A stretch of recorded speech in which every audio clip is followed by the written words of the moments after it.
Hello, my name is Ariel, and this is my first Sims 4 speed build. This is actually my first speed build ever. I've recently gotten into speed builds. My friend Jill introduced me to them, which thanks Jill. Really didn't have the time to get into something new like this, but here I am. I love The Sims. I've been playing since The Sims 1. And I love building and designing and decorating homes. And so she showed me the world of speed building, and I was hooked. And my life just, the last year has been a pretty rough year for me, and so I'm looking for like different things I can do that are just fun and let me express my creativity. And so I think that speed builds are a good opportunity to do that. So yeah, this is my first speed build. This is a starter home. It's actually a little bit more expensive than a starter home, but my goal building this house was to show that you can make a really nice, well-decorated home without breaking the bank in The Sims 4. And so I set a budget of $20,000 for the home and furnishing. I did go above budget by about $8,000. I think the final price is $28,000, somewhere around there. But there are lots of different areas where you can cut down a little bit on the decorations without completely cutting them out to bring that cost down and to make it affordable to everyone. So anyway, here I am doing some roofing. I'm terrible at roofing. Roofing and landscaping are my two worst skills in both games, and I'm hoping to improve them. That's one of my goals. I don't know if there's a lot of hope for me, but yeah, the roofing in this game is really tricky. I, for some reason, have a lot of problems with it, and I think it's probably to do with the eaves and the way the gable roofs. The pitch doesn't work the same way, I think. Something is different. With the gable roofs and the hipped roofs. But yeah, I do love the trim feature. I think that's really cool. But anyway, I'm starting the landscaping now. Landscaping is one of the things that if you're trying to cut down on money, you need to be very careful with.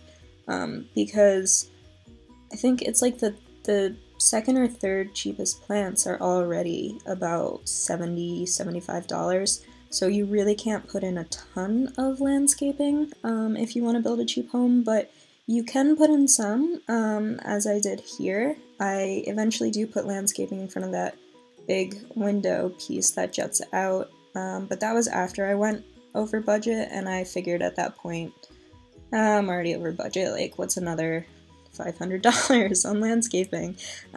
So clearly this is not how you budget in real life, but this is a Sims and we get to pretend that we have all the money in the world.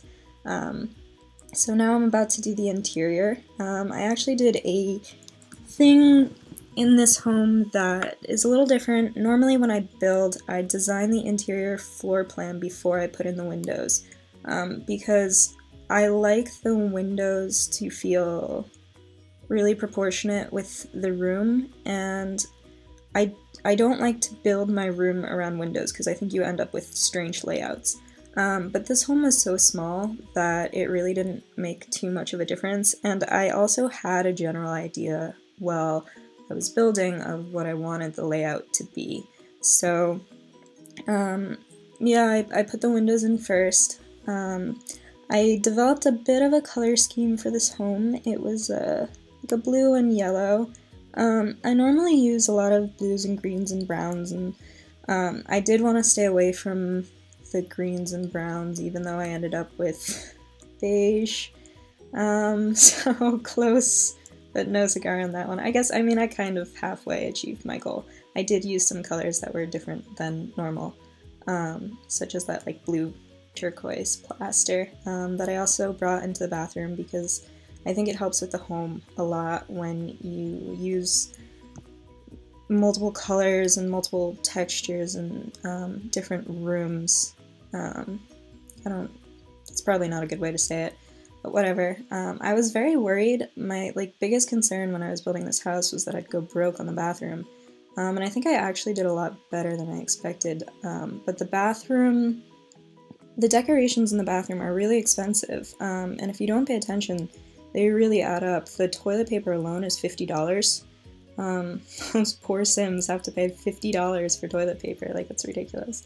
But yeah, so be careful when you're making bathrooms about keeping it simple and keeping it clean, but also keeping it decorated because it does get expensive. I did end up putting in a fireplace. I thought it would be a fun pop of color, and the living room ended up bigger than I planned, which is good because I always build living rooms that are too small. But I ended up taking out a window, which I don't normally do, but I did do here because it just didn't fit, and I feel like this room, it's not the brightest room in the world, but it does have enough light on its own, I think, to survive without that one window there. Just furnishing the living room, my biggest challenge with living rooms has been that I really don't like the couches. There are so few couches that you can use in different styles of homes. All of the couches seem to be locked into a certain style. So these couches are very clean straight lines, they're very modern, or you have the very traditional, or you have a Spanish style. And I miss being able to use different textures and colors from The Sims 3 in order to make your own style with different furniture and sofas, etc.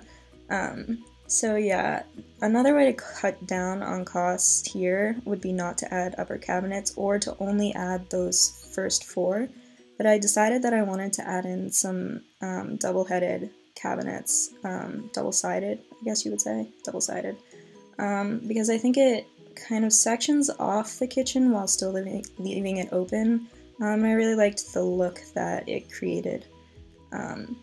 Those were placed using the Move Objects cheat. Luckily, since I'm a Mac user and just got the game, I never had to play it without the Move Objects cheat. I feel so bad for the people who did because, as you can see here, I use it a ton to place things, to decorate. I have no idea what you would have put on the shelves without the Move Objects cheat.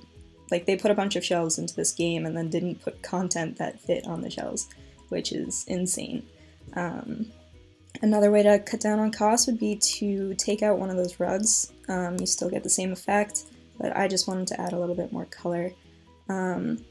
This is the master bedroom. I had never used that wallpaper before, and I thought it was kind of interesting. So yeah, we have a little bit of an accent wall. I started to put a dresser behind the bed, but it looked too chunky for me. So I actually ended up putting shelves there, and it created a really interesting look that I ended up really liking.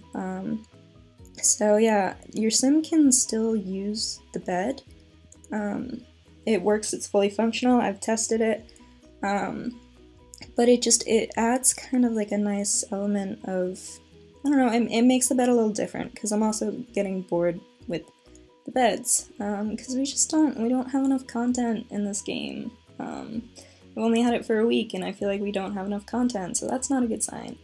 But I did not choose that matching cheap dresser because I really don't like using matching sets all over the place. I feel like it takes away from creativity, and it's kind of neat to work in different styles in different places. I ended up putting clothing hangers there. I don't know, I think it looks kind of interesting. I've never done that before in The Sims 4. Granted, I've built 4 or 5 houses so far, so it's not like I have that many to choose from. But yeah, I don't know, I think the clothing rails there are that would just be great for my room because I just dump clothes everywhere, and if there was a rail right next to my bed, I would have no excuse for not hanging up my sweaters or something like that. But here I am doing the nursery. I did not use the kids' dressers because I hate the kids' furniture in this game. It reminds me of The Sims 1, that bed that was red, yellow, blue, and white, and you had to use it for every sim. And I don't know, I think that the children's furniture in this game looks like a dollhouse, and it's just not realistic. And I mean, I miss some of the gritty aspect, I guess you would say, of The Sims 2 and the furniture in the Sims 2 game. But I do have a theory on family gameplay that they're going to, I think they're definitely going to expand like family gameplay and the amount of things kids can do, and add in some toddlers, because they have so many little kids' toys. Like, how could you not then have toddlers to play with toys and furniture and such that was clearly designed for toddlers? I don't know, maybe that's just wishful thinking on my part, because I am huge into family play, and I really miss that about this game. I've built a lot in this game, but I haven't actually played the gameplay a lot, because most of the things that I like about gameplay were like the seasons and the families and pets and everything, and they don't have that in this game yet. I'm just putting some extra landscaping in. I was not going to put landscaping in front of that window at first to cut down on costs, but at this point I was at like 24,000, I think, and so I figured, like, we're already over, we might as well make it look pretty out there. So we did. If you look in this video, actually, there are not stairs on the foundation. I totally forgot, but it did add stairs in later, as you can see in the screenshots that are coming up. But anyway, thank you so much for watching. I hope to be back soon with more videos. I'm really excited about doing these and about learning to build in The Sims 4. So I hope you enjoy them too. And that's all for now. Thanks!